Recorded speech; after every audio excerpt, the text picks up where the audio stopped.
देखिएगा आप, कल हम पढ़ रहे थे स्टेबिलिटी ऑफ कार्ब कैटायन और कार्ब एनायन। क्लियर है? तो stability of carb cation and carb anion में अपन ने स्टेबिलिटी ऑफ कार्ब कैटायन तो ले ली थी। अब आएगी आपके स्टेबिलिटी ऑफ कार्ब एनायन। आप लिखे नहीं, ठीक है ना? Carb anion.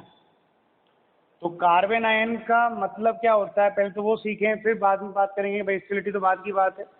तो कार्ब एनायन का मीन है भाई, कार्ब एनायन जो होते हैं ये वो स्पीसीज होती हैं जिनमें कार्बन पर नेगेटिव चार्ज होता है।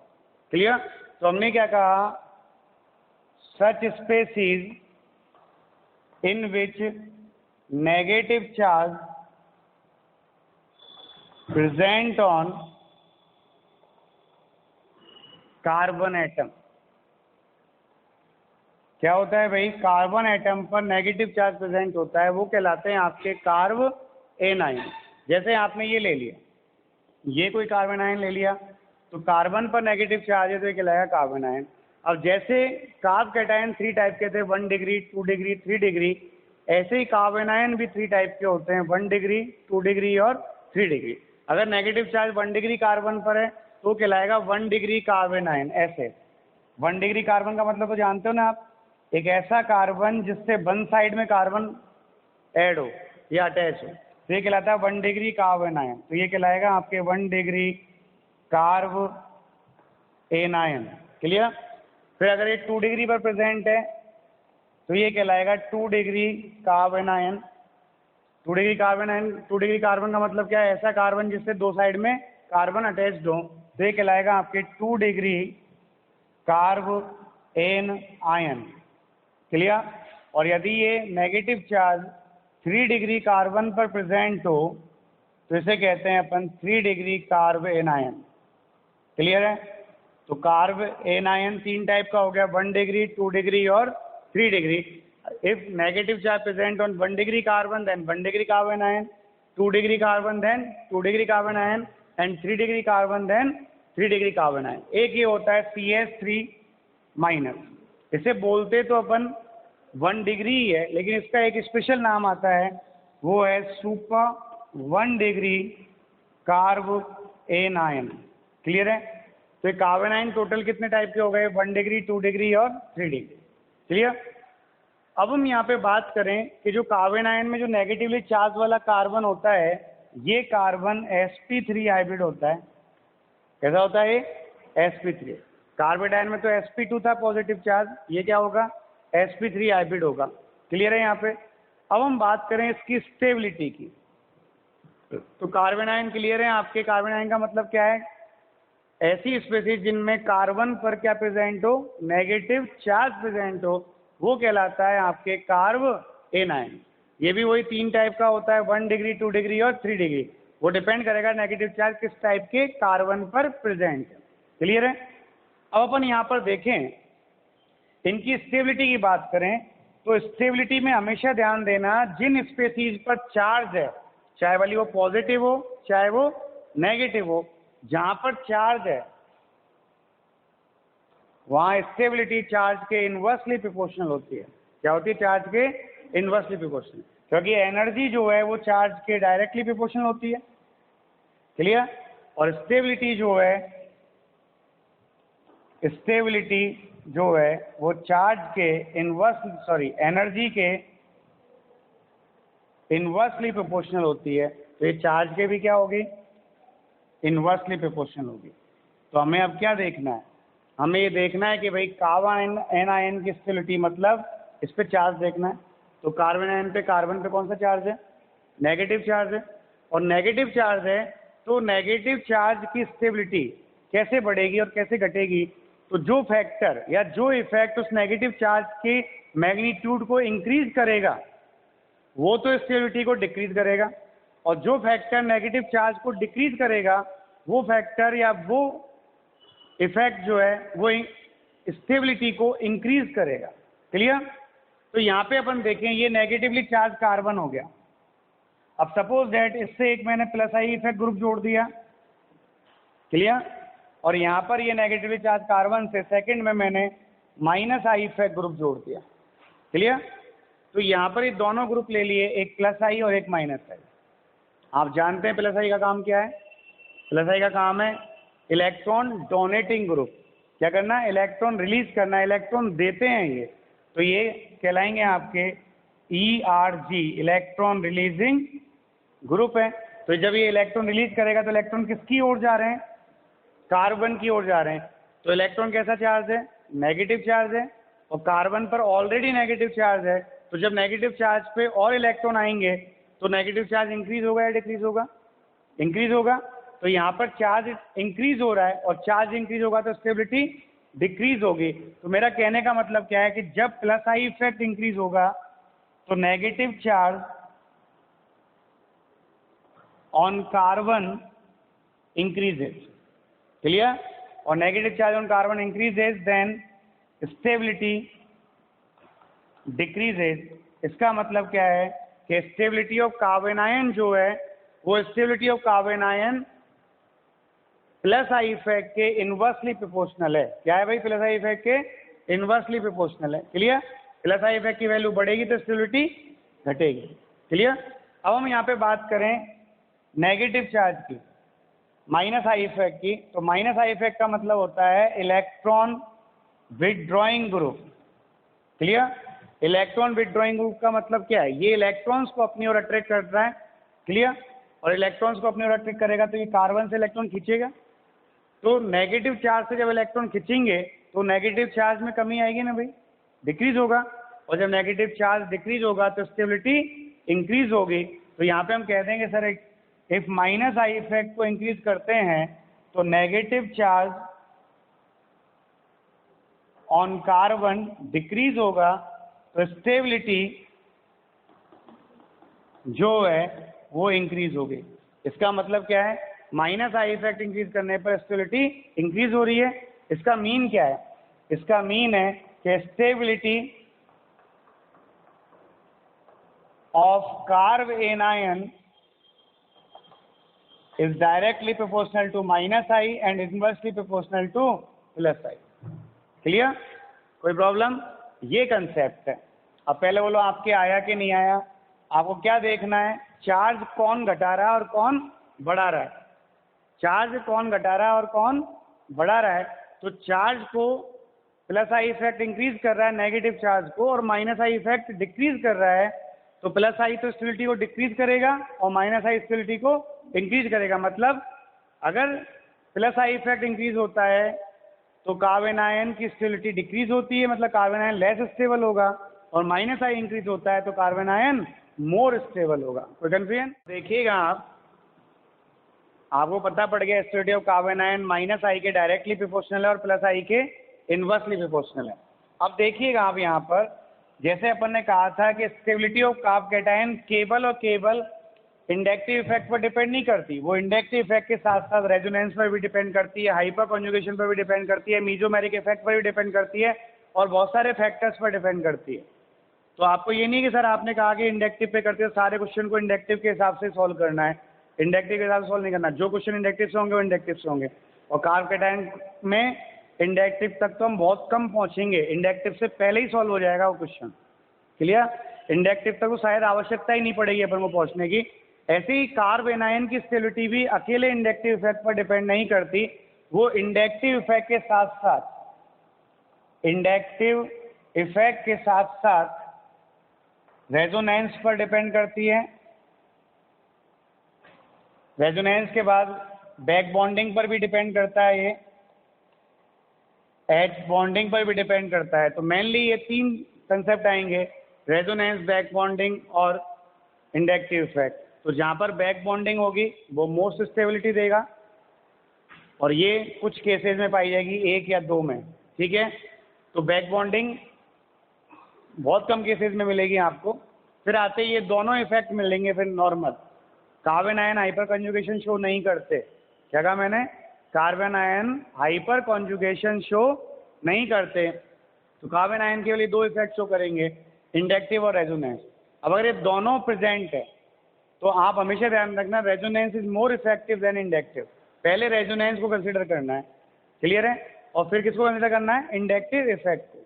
अगर रेजोनेंस एब्सेंट है तो आपका आंसर इंडक्टिव में जाएगा, रेजोनेंस इक्वल है तो भी इंडक्टिव पे जाएगा। भाई दो स्पीसीज है, दोनों में रेजोनेंस इक्वल हो गया तो किस पे जाएगा आंसर? इंडक्टिव पे। तो अभी अपन केवल वो एग्जाम्पल ले रहे हैं जो इंडक्टिव से सॉल्व हो जाएंगे, ठीक है? रेजोनेंस वाले एग्जाम्पल जब रेजोनेंस लेंगे तब अपन पढ़ेंगे, क्लियर? तो यहाँ पे आप देखिएगा कैसे, जैसे आपने ये ले लिया CH3 माइनस और ये CH3 CH2 minus CH3 CH CH3 minus और CH3C CH3 और CH3 minus, this is 3 degree. पीछे आप कार्बन आयन लिख लेना भले, कार्ब एनायन, ये 2 डिग्री, ये 1 डिग्री और this is super 1 degree carbon ion. अब हमें देखना है कि इनमें से स्टेबिलिटी का ऑर्डर क्या आएगा, स्टेबिलिटी क्या होगी, क्लियर है? तो स्टेबिलिटी को देखने के लिए देखो सारे फैक्टर्स सीरियल से हैं, ठीक है? ये रिएक्शन मैकेनिज्म जो है चैप्टर वो बेसिक्स है ऑर्गेनिक केमिस्ट्री के। तो बेसिक का मतलब ये नहीं कि चैप्टर हमारे ना तो किसी एग्जाम में काम ही नहीं आएगा, चाहे भले वो बोर्ड हो तो भी कुछ चैप्टर में से आपके 4 से 5 क्वेश्चन आएंगे। ऑर्गेनिक के जो आएंगे उनमें 4 से 5 क्वेश्चन यहाँ से आएंगे, जेई है तो भी 4 से 5 क्वेश्चन आएंगे और नीट है तो भी 4 से 5 क्वेश्चन आएंगे ही आएंगे, क्योंकि ये चैप्टर जैसे पूरा होगा 50% ऑर्गेनिक कंप्लीट हो चुकी होगी, क्लियर है ना? आधे ज़्यादा चैप्टर अपने कंप्लीट हो जाएंगे, फिर अपन बताएंगे वहाँ पर कि सर इस चैप्टर का इतना वाला पोर्शन अपन ने वहाँ पढ़ लिया, तो वो पूरा पोर्शन पढ़ेंगे अपन यहाँ पर। तो आप इनको सीखें। तो यहाँ पर देखिएगा आप स्टेबिलिटी ऑफ कार्बन आयन कैसे आता है। स्टेबिलिटी ऑफ कार्बन आयन की अपन बात करें तो आपने कहा कि सर जो स्टेबिलिटी ऑफ कार्बन आयन है वो स्टेबिलिटी जो है वो चार्ज के इनवर्सली प्रोपोर्शनल है। मतलब चार्ज किस पर है? प्लस माइनस आई के डायरेक्टली हो गया और प्लस आई के इनवर्सली हो गया, यही है ना भाई? अब आप देखिएगा यहाँ पर चार्ज, जिसमें चार्ज इंक्रीज हो रहा है वहाँ तो स्टेबिलिटी डिक्रीज होगी और जहाँ चार्ज डिक्रीज हो रहा है वहाँ स्टेबिलिटी इंक्रीज होगी। यहाँ CH3 में देखें, CH3 में कार्बन से क्या जुड़ रहा है? ओनली हाइड्रोजन जुड़ रहा है, और हाइड्रोजन का आई इफेक्ट कितना होता है? 0 होता है, क्लियर है? तो ये हाइड्रोजन ना तो इसके इलेक्ट्रॉन को इंक्रीज कर रहा है डेंसिटी को, ना डिक्रीज कर रहा है, मतलब इसमें जितना चार्ज है वो उतना ही रहेगा, क्लियर? अब ये CH3 है, कौन सा आई इफेक्ट है CH3? Plus I effect. कौन सा है? प्लस आई। तो प्लस आई क्या करता है? इलेक्ट्रॉन देगा, इलेक्ट्रॉन देगा तो इलेक्ट्रॉन डेंसिटी को इंक्रीज कर रहा है ना भैया। तो इस पे जो इलेक्ट्रॉन डेंसिटी है उससे ज़्यादा है, मतलब नेगेटिव चार्ज जो है यहाँ पर वो यहाँ से ज़्यादा है। फिर यहाँ पे देखना इंडक्टिव इफेक्ट कितने साइड से लग रहा है? 2 साइड से लग रहा है, तो यहाँ नेगेटिव चार्ज इससे भी ज़्यादा आ गया, और यहाँ पर इंडक्टिव इफेक्ट जो है वो 3 साइड से लग रहा है, तो नेगेटिव चार्ज जो है वो और हाई हो गया। तो सबसे ज़्यादा नेगेटिव चार्ज किसमें? इसमें, तो इसकी स्टेबिलिटी सबसे लेस होगी, और सबसे कम नेगेटिव चार्ज किस पर है? CH3 पर है, तो इसकी स्टेबिलिटी सबसे ज़्यादा होगी, क्लियर है? ये कंसेप्ट है स्टेबिलिटी ऑफ कार्ब एनायन का, समझ में आया? कोई दिक्कत? कुछ नहीं करना, टॉपिक्स को पढ़ना है बस ढंग से, नहीं पढ़ोगे तो रटना पड़ेगा, और रटना ऑर्गेनिक में पॉसिबल नहीं है, क्लियर है? आप सीखो, बस पेन चलाना सीख जाओगे तो अपने आप आ जाएगा। क्यों? ये इफेक्ट लगाना सीखोगे, आइडेंटिफाई करना सीखो कौन सा आई है, प्लस आई है, माइनस आई है, क्या है क्या नहीं है वो देखो। एक एग्जांपल और लेते हैं, जैसे आपने ये ले लिया, सपोज दैट, है ना? आपको तो अगर इसको अपन देखें तो नेगेटिव चार्ज का मतलब क्या? पैसा है, और जैसे जैसे पैसा बढ़ता जाएगा इनकम टैक्स की रेट बढ़ती जाएगी। तो आपसे कोई पूछे कि कौन सबसे पहले भगेगा, तो ये वाला भगेगा। भाई यहाँ तो पैसा सीमित है, यहाँ पे पैसा जितना था उतना ही था, लेकिन ये पड़ोसी और डाल गया पैसा कि भाई 1 बोरी और ले ले नोटन की, क्लियर? फिर यहाँ पर पैसा 1 बोरी इसने डाल दी, 1 बोरी इसने डाल दी, और एक यहाँ पर तीनों ने बोरी डाल दी। तो सबसे हाईली अनस्टेबल कौन होगा? ये वाला होगा, क्योंकि पैसा सबसे ज़्यादा इसके पास है। तो ये सबसे ज़्यादा डरपोक आदमी होएगा, मतलब डरपोक का मतलब ये गेट पे कुंडी बजेगी ना तो भी पहले देखेगा वो उसमें से, लेंस में से कौन सा व्यक्ति है बाहर, पैसा लूटने तो नहीं आया। तो ये हाईली अनस्टेबल है, और ये हाईली स्टेबल है, कछु है ही नहीं। आज जैसे मेरे घर पे कोई आता है तो मेरे घर पे क्या कुछ है ही नहीं, कपड़े ने ले जा, टीवी ले जा, फ्रिज ले जा, कूलर ले जा, रुपया तो मेरे पास वैसे ही नहीं है, क्लियर? तो कहने का मतलब क्या है कि ये स्टेबल व्यक्ति होगा, इसको डर नहीं है, कोई भी आ जाए, रात को चोर भी आ जाए तो ले भैया चाय पी मस्ती से, और तू बता क्या चाहिए, टीवी चाहिए, टीवी ले जाती, जो टीवी पुरानी होगी हम नहीं लाएंगे हम भी। तो कहने का मतलब क्या है, जैसे जैसे नेगेटिव चार्ज इंक्रीज होगा स्टेबिलिटी डिक्रीज होगी, ये चीज ध्यान रखना। अब यहाँ पे देखो ये 1 डिग्री हो गया, ये आपने क्या ले लिया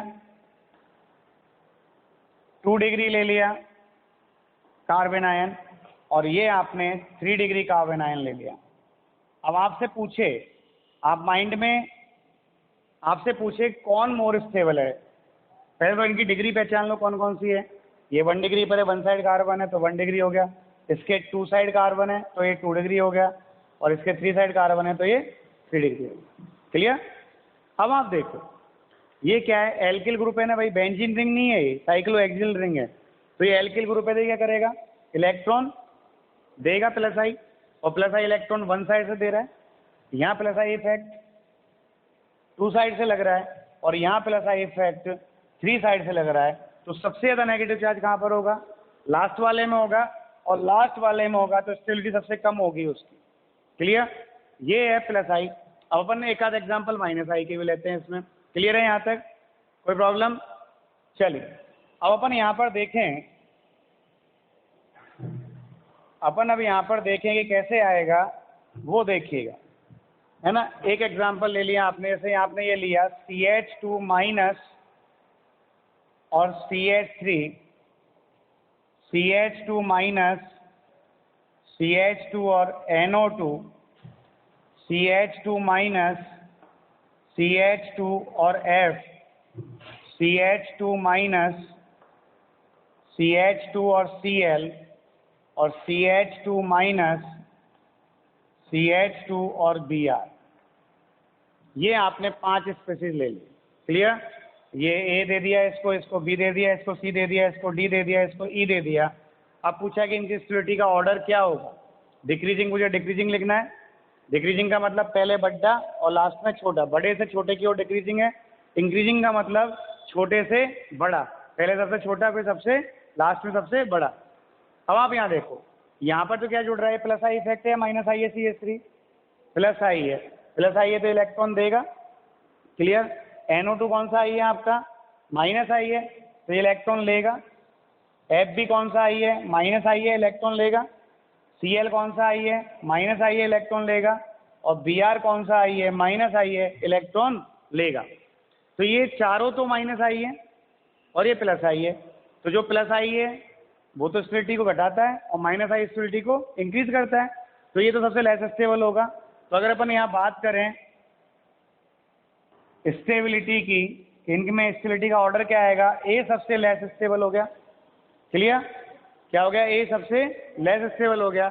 अब बात करें B, C, D और E में, तो पहले देखो माइनस आई इफेक्ट का ऑर्डर क्या है, सबसे ज़्यादा माइनस आई इफेक्ट NO2 का है, फिर F का है, फिर Cl का है और फिर Br का है। क्लियर। तो सबसे ज़्यादा माइनस आई किसका है, NO2 का है। तो सबसे ज़्यादा स्टेबल कौन होगा, NO2 वाला, तो सबसे मोस्ट स्टेबल हो गया NO2। क्लियर। उससे कम स्टेबल कौन होएगा, F वाला, फिर आ गया C, फिर कौन होगा Cl वाला D, और फिर कौन होगा Br वाला B। क्लियर है। तो यहाँ पे देख Br वाला E। क्लियर। ये यहाँ पर अपन को ये देखना है। क्लियर है भाई। तो माइनस आई इफेक्ट इंक्रीज होता है तो स्टेबिलिटी इंक्रीज हो रही है, और प्लस आई इफेक्ट आ रहा है तो स्टेबिलिटी डिक्रीज हो रही है। क्लियर है। जैसे आपने यहाँ पे एग्जांपल ले लिया, एक ये ले लिया CH2 minus CH3, CH2 minus CH2 और F, CH2 minus CH, F और F, और CH2 minus C, F, F और F। क्लियर। ये 3 ले लिए आपने। क्लियर है। अब आप देखिए यहाँ पर ये कौन सा आई लग रहा है, इसका प्लस आई है, प्लस आई है तो इलेक्ट्रॉन देगा, स्टेबिलिटी घटाएगा। यहाँ माइनस आई, यहाँ माइनस आई दोनों का है, और यहाँ माइनस आई इन तीनों का है। तो कहाँ पर स्ट्रॉन्ग माइनस आई है, लास्ट वाले में, तो लास्ट वाला जो है वो क्या होगा, सबसे ज़्यादा स्टेबल होगा। तो स्टेबिलिटी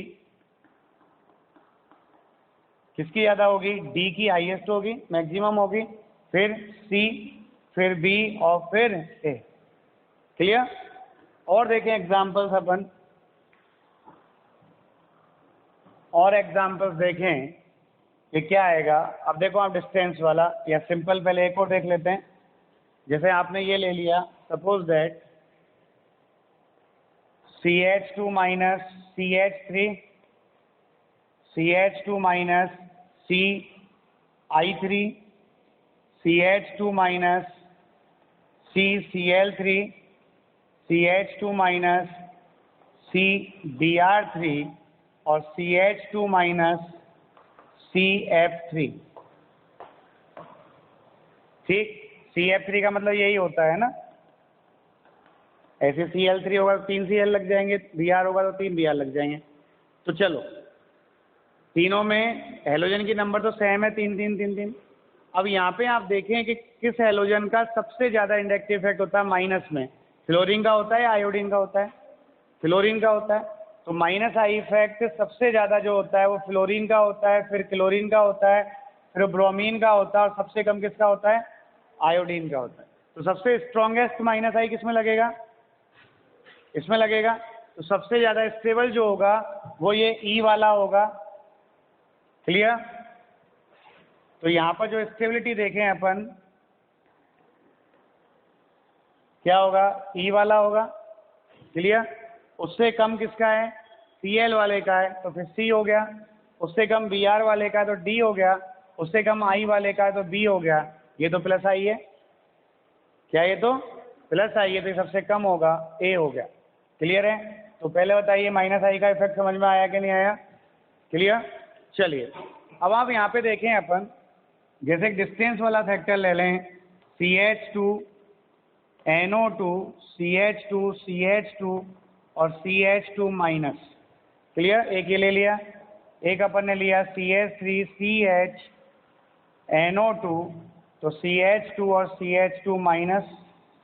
एक अपन ने ये ले लिया CH3 CH2 CH NO2 और CH2 माइनस। इन तीनों में देखें कौन मोर स्टेबल होगा। क्लियर। तो तीनों में ग्रुप तो सेम है NO2, ये माइनस आई है, ये भी इलेक्ट्रॉन को अट्रैक्ट करेगा, ये भी माइनस आई है, ये भी इलेक्ट्रॉन खींचेगा, ये प्लस आई इलेक्ट्रॉन देगा ना भाई, इलेक्ट्रॉन दे रहा है तो ये यहीं खींच के रख लेगा, आगे जाने नहीं देगा उसको। और ये तो प्लस आई ये दे रहा है, ये खींचेगा और ये खींचेगा। क्लियर है।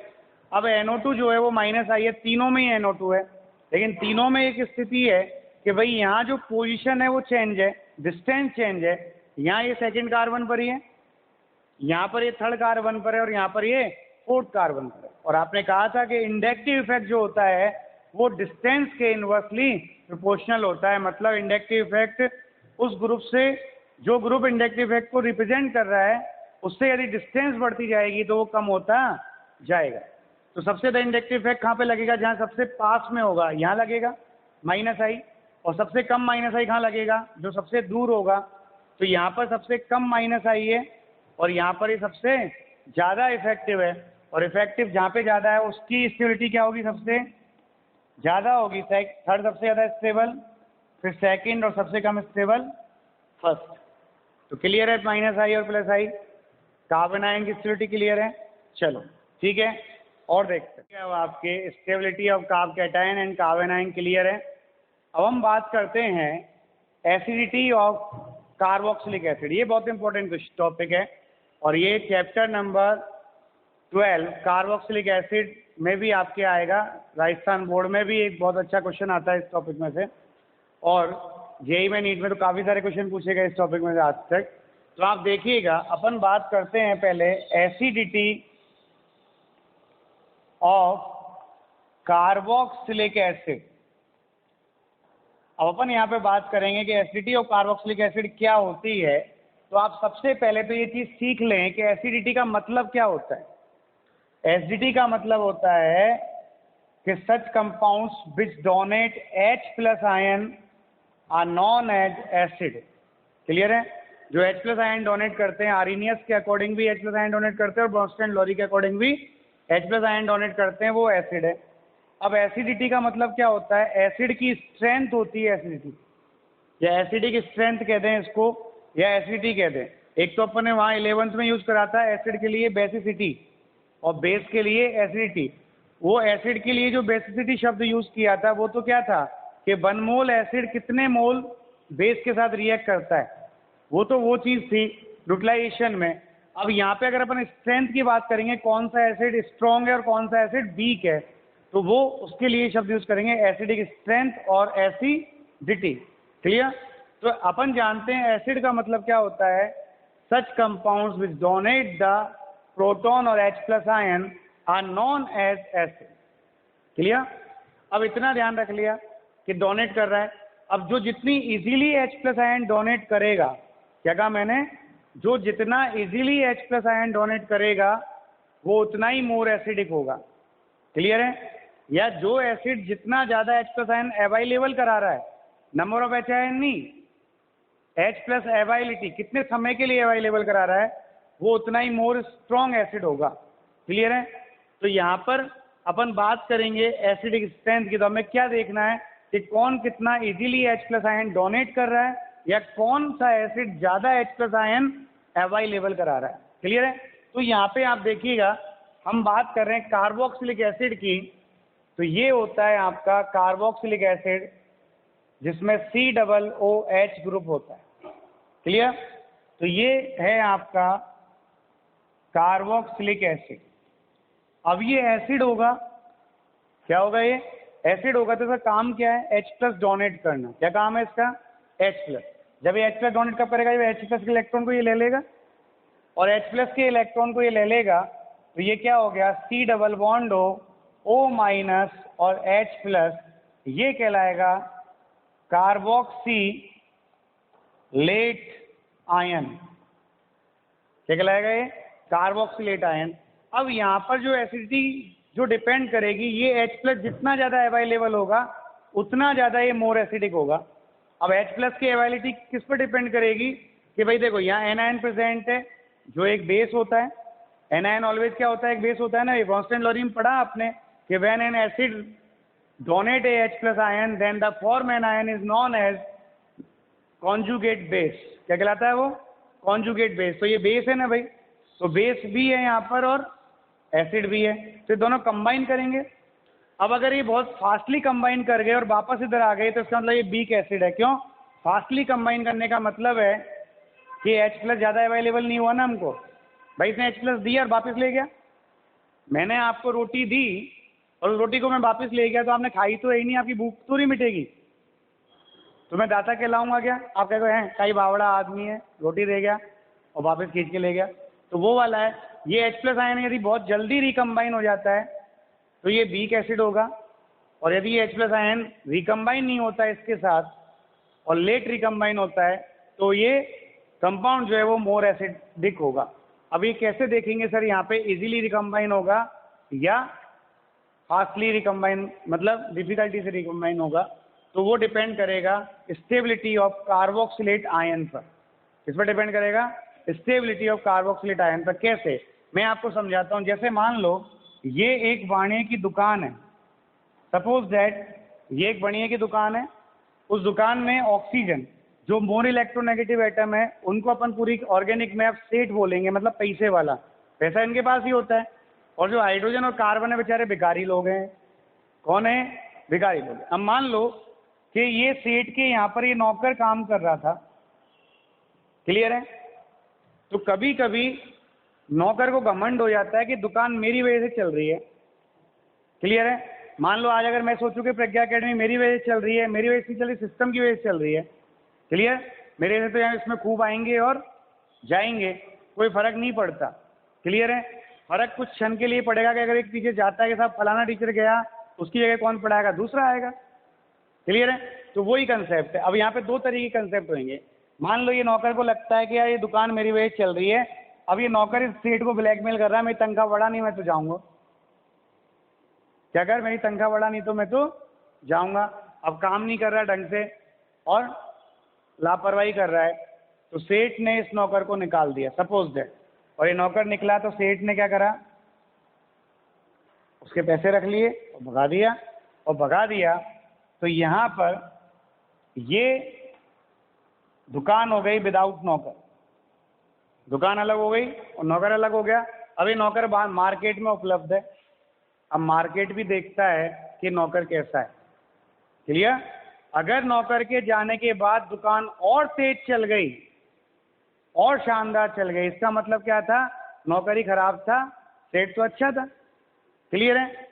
तो नौकरी खराब था, सेठ अच्छा था, तो अब इस नौकर को कोई बुलाएगा ये सेठ वापस नहीं बुलाएगा, तो रिकम्बाइनेशन नहीं होगा। मतलब अगर ये सेठ स्टेबल हो गया, इसके जाने के बाद क्या हो गया, स्टेबल हो गया, तो इस नौकर का रिकम्बाइनेशन पॉसिबल नहीं है, तो ये नौकर मार्केट में डोलेगा ना भाई। तो मोर अवेलेबल हुआ या लेस अवेलेबल हुआ, मोर अवेलेबल हुआ। अब जो भी दुकानदार है इसको रखने में हिचकिचाएगा क्या, अरे तो नौकर खराब है। तो इसका मतलब क्या है कि जब ये ज़्यादा अवेलेबल होगा तो ये मोर एसिडिक हो गया ना भाई, इसकी एसिडिटी क्या हो गई, इंक्रीज हो गई। बात समझ में आई कि नहीं आई, क्लियर है। मतलब नौकर के जाने के बाद दुकान और ज़्यादा चल जाती है, मतलब दुकान स्टेबल हो जाती है, तो इसका मतलब नौकर खराब था, तो इसका मतलब क्या है, एसिडिटी बढ़ेगी। और यदि मान लो ये नौकर को निकाला, निकालते दुकान ठप हो गई, तो इसका मतलब दुकान को कौन संभाल रहा था, नौकर संभाल रहा था। तो ये मालिक क्या कहेगा, भाई फटाफट आ जा, तो 5 नहीं 25,000 देंगा, कितने देंगे, 25,000 देंगे। और जैसे इसको 25,000 की बोलेंगे, ये नौकर फटाक से जुड़ जाएगा, क्लियर है। तो इसकी एबिलिटी क्या होगी, कम होगी ना भाई, क्यों, मार्केट को पता पड़ गया ये नौकर बहुत अच्छा है, और बहुत अच्छा है तो हर दुकान उसको लपकने की कोशिश करेगी, और कोशिश करेगी तो लेस अवेलेबल होगा ना भाई, बेरोजगार नहीं डोलेगा ना ये। तो जब ये लेस स्टेबल हुआ तो ये रिकम्बाइनेशन फास्ट हुआ, और जब ये मोर स्टेबल हुआ तो इसका रिकम्बाइनेशन डिफिकल्टी से हुआ, नहीं लेगा ना भाई, भगा देगा। इसका मतलब क्या है कि अगर कार्बोक्सिलेट आयन की स्टेबिलिटी इंक्रीज हो रही है तो इसका रिकम्बाइनेशन डिक्रीज हो रहा है, और यदि कार्बोक्सिलेट आयन की स्टेबिलिटी डिक्रीज हो रही है तो इसका रिकम्बाइनेशन इंक्रीज हो रहा है। इसका मतलब क्या है, इसका मतलब सिंपल सा है कि acidity of carboxylic acid is directly proportional to stability of carboxylate ion, clear है। अब स्टेबिलिटी ऑफ कार्बोक्सिलेट आयन किन फैक्टर्स पर डिपेंड करेगी वो देखिएगा। ये तो अपन ने समझाया कि भाई स्टेबिलिटी पे कैसे डिपेंड करती है, क्लियर है, यहां तक क्लियर है ना भाई। अब स्टेबिलिटी के लिए क्या देखना है आपको, क्या दिख रहा है यहाँ पे, नेगेटिव चार्ज दिख रहा है, और जहाँ पे चार्ज होता है ना, हर चीज चार्ज पर ही डिपेंड करेगी, मतलब स्टेबिलिटी जो है वो चार्ज के इनवर्सली प्रोपोर्शनल होगी। तो जो फैक्टर इसके नेगेटिव चार्ज को इंक्रीज करेगा वो इसकी स्टेबिलिटी को डिक्रीज करेगा, तो इसकी एसिडिटी को भी डिक्रीज करेगा, क्लियर। और जो फैक्टर इसके नेगेटिव चार्ज को इंक्रीज करेगा, सॉरी डिक्रीज करेगा, वो इसकी स्टेबिलिटी को इंक्रीज करेगा और इसकी एसिडिटी को भी इंक्रीज करेगा, क्लियर है। अब मेरे पास दो ही फैक्टर हैं, एक प्लस आई है और एक माइनस आई, अभी तो, बाद में फिर अपन सारे पढ़ेंगे, सारे फैक्टर आएंगे। तो यहाँ पे जैसे अपन ने एक माइनस आई ले लिया, एक प्लस आई ले लिया, ये मैंने प्लस आई लगा दिया। अब वो आपको दिखेगा तो ऐसे ही ना भाई, आप तो ये मान लें कि ऑक्सीजन पे इलेक्ट्रॉन बढ़ रहा है तो स्टेबिलिटी घट रही है, एसिडिटी घटेगी, और ऑक्सीजन से इलेक्ट्रॉन आ रहा है, कम हो रहा है, मतलब ऑक्सीजन पे इलेक्ट्रॉन, तो स्टेबिलिटी बढ़ेगी और एसिडिटी भी बढ़ेगी।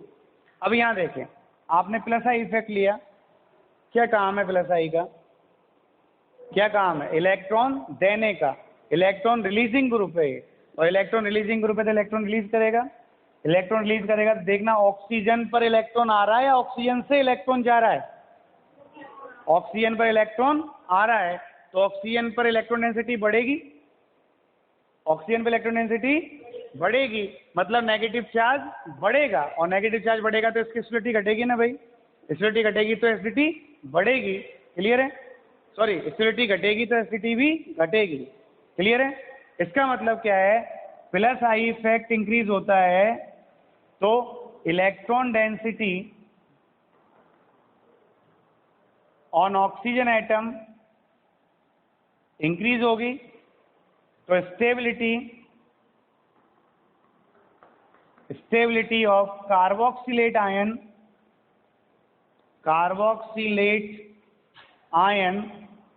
क्या होगी भाई, डिक्रीज होगी। क्लियर?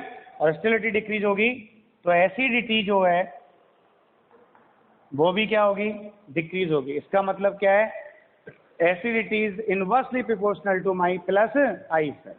क्लियर है? तो ये इसका मीन है। अपन बात करें यहाँ पे माइनस आई इफेक्ट, ये पूरा टॉपिक एज इट इज, जैसे मैं बोल रहा हूँ ऐसे राजस्थान बोर्ड में एज इट इज है पूरा ही पूरा टॉपिक। तो यहाँ पे अपन देखें माइनस आई इफेक्ट ले लिया अपन ने, और ये COOH। अब देखें माइनस आई क्या काम करता है। माइनस आई ग्रुप कैसा होता है, इलेक्ट्रॉन विड्रॉइंग होता है, इलेक्ट्रॉन रिलीजिंग होता है। इलेक्ट्रॉन विड्रॉइंग होता है, और जब ये इलेक्ट्रॉन को विड्रॉ करेगा मतलब अट्रैक्ट करेगा तो आप देखिएगा ये ऑक्सीजन से इलेक्ट्रॉन खींच रहा है या ऑक्सीजन को इलेक्ट्रॉन दे रहा है, इलेक्ट्रॉन खींच रहा है। और जब ये इलेक्ट्रॉन खींच रहा है ऑक्सीजन से, तो ऑक्सीजन पर इलेक्ट्रॉन डेंसिटी डिक्रीज होगी, और इलेक्ट्रॉन डेंसिटी डिक्रीज होगी तो कार्बोक्सिलेट आयन की स्टेबिलिटी भी इंक्रीज होगी। क्लियर? और स्टेबिलिटी इंक्रीज होगी तो कार्बोक्सिलिक एसिड की एसिडिटी जो है वो इंक्रीज होगी। इसका मतलब क्या है कि माइनस आई इफेक्ट बढ़ा, तो माइनस आई इफेक्ट बढ़ने पर electron density on oxygen atom decrease हो रही है, तो यहां पर स्टेबिलिटी ऑफ कार्बोक्सिलेट आयन क्या होगी, इंक्रीज होगी, तो एसिडिटी क्या होगी, इंक्रीज होगी। इसका मतलब क्या है, एसिडिटी माइनस आई के डायरेक्टली प्रोपोर्शनल है और प्लस आई के इनवर्सली प्रोपोर्शनल। मतलब जैसे जैसे प्लस आई इफेक्ट इंक्रीज होता जाएगा, acidity of carboxylic acid decrease होती जाएगी, और माइनस आई इफेक्ट इंक्रीज होता जाएगा, एसिडिटी ऑफ कार्बोक्सिलिक एसिड भी इंक्रीज होती जाएगी। मतलब यहाँ पर ये माइनस आई प्लस आई के तो डायरेक्टली इनवर्सली प्रोपोर्शनल है, और माइनस आई के डायरेक्टली प्रोपोर्शनल है। क्लियर है? तो ये है एसिडिटी का कंसेप्ट। अब पहले बोलो ये आया कि नहीं आया, कर सकते हैं अपन। तो कुछ नहीं करना आपको, जब भी कोई स्टेबिलिटी आए या एसिड आए, तो एसिड की एसिडिटी तो ऑलवेज एनायन की स्टेबिलिटी पर डिपेंड करती है। जो फैक्टर एनायन की स्टेबिलिटी, कोई भी एसिड हो, आपने अल्कोहल लिया तो अल्कोहल से क्या बनेगा, RO माइनस बनेगा, तो इस एनायन की स्टेबिलिटी देखेंगे। आपने CH4 लिया, इससे क्या बनेगा, CH3 माइनस बनेगा, इस एनायन की स्टेबिलिटी देखेंगे। तो जब भी आपको देखना है कौन मोर एसिडिक है कौन लेस एसिडिक है, तो जो भी कंपाउंड दे रखा है ना, उसमें से सबसे पहले काम तो H+ को निकाल के भगाओ, और फिर देखो स्टेबिलिटी किसकी ज़्यादा और किसकी कम है। और वो सारी स्टेबिलिटी चार्ज पर डिपेंड करेगी। इस पर डिपेंड करेगी, चार्ज पर। तो फिर आप देखो अपने फैक्टर लगाओ, प्लस आई और माइनस आई, कौन सा फैक्टर उस चार्ज को इंक्रीज कर रहा है और कौन सा फैक्टर उस चार्ज को डिक्रीज कर रहा है। अगर इंक्रीज कर रहा है चार्ज को तो स्टेबिलिटी को घटाएगा, और डिक्रीज कर रहा है चार्ज को तो स्टेबिलिटी को बढ़ाएगा। तो जहाँ स्टेबिलिटी बढ़ेगी वहाँ एसिडिटी भी इंक्रीज होगी, और जहाँ स्टेबिलिटी घटेगी वहाँ एसिडिटी भी घटेगी। क्लियर है यहाँ तक? एग्जाम्पल्स अपन देखें यहाँ पर, तो अपन ने एक तो ले लिया HCOOH। क्या है इसका कॉमन नेम, पढ़ रखा है आपने कॉमन नेम। एक कार्बन है तो फॉर्म आएगा, और पीछे क्या लगेगा, एक एसिड। IUPAC तो मेथेनोइक एसिड हो गया, लेकिन कॉमन नेम फॉर्मिक एसिड हो गया। इन नेम नोमेनक्लेचर को ढंग से कर लीजिएगा कि पूरी ऑर्गेनिक में हो सकता है रिएक्शन में केवल नाम ही नाम आए कंपाउंड का, फिर पता ही नहीं पड़े कौन सा कंपाउंड है। क्लियर है? नहीं करा हो तो दोबारा से पढ़ लीजिएगा। ये आपको दे दिया 2 कार्बन का, क्या नाम होगा इसका कॉमन, एसिटिक एसिड, और एक ये दे दिया 3 कार्बन का प्रोपेनोइक प्रोपियोनिक एसिड। क्लियर है ना भाई? ये कॉमन नेम लिखे अपन ने। अब अपन से पूछे इन तीनों में मोर एसिडिक कौन सा है, तो देखो आपको इफेक्ट देखना है COOH पे। ये नहीं कि सर COOH तो खुद माइनस आई है, वो तो माइनस आई है ही है, तो COOH तो सब में कॉमन है, तो वो इफेक्ट नहीं देखना आपको। आपको देखना है सी डबल से कौन सा ग्रुप जुड़ रहा है। क्लियर है? तो यहाँ कौन सा ग्रुप जुड़ रहा है? हाइड्रोजन। और हाइड्रोजन जुड़ रहा है तो हाइड्रोजन का इफेक्ट कितना होता है? 0 होता है। 0 का मतलब ना तो देने में ना लेने में। तो ना तो ये इलेक्ट्रॉन देगा ना इलेक्ट्रॉन लेगा, तो जितना इलेक्ट्रॉन डेंसिटी है उतनी रहेगी, कोई इंक्रीमेंट नहीं हुआ, कोई डिक्रीमेंट नहीं हुआ। यहाँ देखें CH3 कौन सा आई है? प्लस आई है। कौन सा आई है? प्लस आई। तो ये इलेक्ट्रॉन देगा ना भाई, और ये इलेक्ट्रॉन देगा तो देखना ऑक्सीजन पे इलेक्ट्रॉन डेंसिटी बढ़ रही है घट रही है? बढ़ रही है, तो एसिडिटी घटेगी। क्लियर? फिर यहाँ पे देखो प्लस आई, ये भी इलेक्ट्रॉन दे रहा है। अब देखना ये ज़्यादा इलेक्ट्रॉन देगा या ये ज़्यादा इलेक्ट्रॉन देगा? ये वाला ज़्यादा देगा ना इलेक्ट्रॉन, क्योंकि ये ज़्यादा प्लस आई इफेक्ट रखता है। तो जब ये ज़्यादा इलेक्ट्रॉन देगा तो यहाँ पर इलेक्ट्रॉन डेंसिटी और ज़्यादा होगी, और इलेक्ट्रॉन डेंसिटी जितनी हाई होगी एसिडिटी उतनी कम होगी। तो एसिडिटी सबसे ज़्यादा किसकी होगी फिर? HCOOH की, और सबसे कम किसकी होगी? प्रोपेनोइक एसिड की। Any confusion? और देखो आप एग्जाम्पल, और एग्जाम्पल देखें अपन ने जैसे यहाँ पे लिया CH2 और COOH। मैं अब इसको बंद करके लिख रहा हूँ, पैक करके, कंडेंस करके। आपने यहाँ पे ले लिया NO2 CH2 COOH, आपने यहाँ पे ले लिया F CH2 COOH, आपने यहाँ पे ले लिया Cl, और CH2 COOH, आपने यहाँ पे ले लिया Br। अब आपसे पूछे कि यहाँ पर कौन मोर एसिडिक होगा, तो देखो ये COOH तो सब में कॉमन है, तो यहाँ NO2 कौन सा इफेक्ट है? माइनस आई, इलेक्ट्रॉन को अट्रैक्ट करेगा। यहाँ फ्लोरीन कौन सा आई है? माइनस आई, ये भी क्या करेगा? इलेक्ट्रॉन को अट्रैक्ट करेगा। यहाँ क्लोरीन कौन सा आई है? माइनस आई, ये भी इलेक्ट्रॉन को अट्रैक्ट करेगा। और यहाँ ब्रोमीन कौन सा आई है? माइनस आई, ये भी इलेक्ट्रॉन को अट्रैक्ट करेगा। क्लियर है? तो चारों ही माइनस आई है, तो चारों में इलेक्ट्रॉन डेंसिटी घट रही है। लेकिन अब जिसका माइनस आई स्ट्रॉन्ग होगा वो ज़्यादा इलेक्ट्रॉन डेंसिटी को रिड्यूस करेगा। तो सबसे ज़्यादा स्ट्रॉन्ग किसका माइनस आई है? NO2 का। तो जब ऐसे आए ना तो आप ऑर्डर लिख लिया करो कि सर NO2 का, ये ऑर्डर इसलिए याद करवाया था आपको ताकि वो याद आए कि सर क्या है। अपन को नंबर बाई याद नहीं करना, अपन को ये देखना है किसका ज़्यादा और किसका कम है, कंपेयर करना है। क्लियर? तो यहाँ पर NO2 का माइनस आई सबसे ज़्यादा है, तो सबसे मोर एसिडिक होगा। फिर ये लेस एसिडिक, और लेस हो गया माइनस आई तो और लेस एसिडिक। क्लियर? कोई कन्फ्यूजन? कन्फ्यूजन है क्या? नहीं है? चलो और देखें अपन यहाँ पर, है ना, आपको तो बस ये देखना कौन सा फैक्टर इलेक्ट्रॉन डेंसिटी को डिक्रीज कर रहा है और कौन सा फैक्टर इलेक्ट्रॉन डेंसिटी को इंक्रीज कर रहा है। क्लियर है? जैसे आपने मान लो यहाँ पे लगाया CH3COOH, ये सबसे इंपॉर्टेंट एग्जाम्पल है जो आपके बोर्ड में, जेई में, नीट में बहुत बार पूछा गया। आपने यहाँ पे ले लिया CBr3 और COOH, CCl3 और COOH, और CF3 और COOH, ये ले लिया आपने। यहाँ पे 4 ले लिए। तो यहाँ देखो इसमें तो क्या हो रहा है, 3 हाइड्रोजन जुड़ रहे हैं इस कार्बन से, तो ये मैंने HH जोड़ दिया। क्लियर? यहाँ पे क्या है? 3 Br हैं, तो Br और Br ले लिया। यहाँ 3 क्लोरीन है, Cl ले लिया। यहाँ 3 फ्लोरीन है, तो F और F ले लिया। क्लियर है? ये तो CH3 है, प्लस आई इफेक्ट है। क्लियर? यहाँ Br माइनस आई खींचेगा ना भाई, तो ये डायरेक्शन लगाना ये है, आपको ये सीखना है डायरेक्शन क्या है। अब हम COOH को कंपेयर नहीं करेंगे सर ये माइनस आई ये खुद खींचेगा, वो तो सब में ही खींच रहा है, वो तो सब में ही खींच रहा है, तो सब में कॉमन है ना भाई, तो उसको देखना ही नहीं है अपन को, तो इस पे इफेक्ट देखना है, इस पे क्या इफेक्ट पड़ रहा है। तो यहाँ पे देखो Cl इलेक्ट्रॉन को अट्रैक्ट कर रहा है तो ये भी लेगा इससे इलेक्ट्रॉन, और यहाँ पर ये भी अट्रैक्ट कर रहा है तो ये भी लेगा। अब सबसे स्ट्रॉन्ग माइनस आई किसका है? फ्लोरीन का। तो सबसे ज़्यादा इलेक्ट्रॉन डेंसिटी ये कम करेगा ऑक्सीजन पर, क्योंकि आप देखो यहाँ पर ये C डबल बॉन्ड O और OH ये खींचेगा।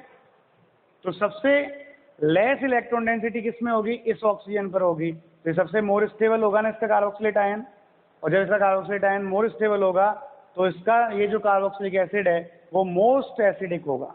क्या होगा वो? Most acidic. इन चारों में सबसे ज़्यादा एसिडिक होगा ना भाई, उससे कम कौन होगा? Cl वाला।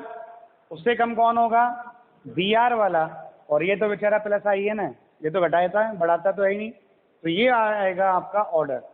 और एग्जाम्पल देखें आपने, ऐसे ये लिया CH3COOH है ना, आपने ये ले लिया CH2F और COOH, आपने ये ले लिया CHF और F और COOH, और आपने ये ले लिया CF